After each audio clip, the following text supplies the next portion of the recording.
ఫిబ్రవరి 14 శని ప్రదోషం. ఈ రోజు ఎంత శక్తివంతమో మీకు తెలుసా? ప్రతి పక్షంలో వచ్చే త్రయోదశి తిథి సాయంత్రాన్ని ప్రదోష కాలం అంటారు.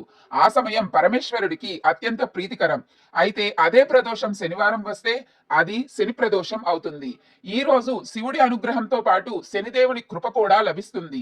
జాతకంలో శని దోషం ఉన్నవారు, ఏలినాటి శని, అష్టమ శని వల్ల ఇబ్బందులు పడుతున్నవారు, కష్టాలు, ఆలస్యం, అడ్డంకులు ఎదుర్కొంటున్నవారు ఈ రోజు తప్పక పూజ చేయాలి. సాయంత్రం ప్రదోష కాలంలో శివాలయంలో అభిషేకం చేయండి. నువ్వుల నూనెతో దీపం వెలిగించండి. 2 ఒత్తులను కలిపి ఒకటిగా చేసి దీపం పెట్టడం శ్రేష్టం. ఇంకా విశేష ఫలితం కోసం నల్ల వస్త్రంలో నల్ల నువ్వులు కట్టి నూనెలో అద్దించి నువ్వుల పొట్లం దీపం వెలిగించవచ్చు. దీపం ముందు కూర్చొని 11 లేదా 108 సార్లు ఓం నమః శివాయ అని జపించండి. లేదా ఓం సం శనైశ్వరాయ నమః అని అయినా జపించవచ్చు. శని వజ్ర పంజర స్తోత్రం పారాయణం చేస్తే ఇంకా ఉత్తమం.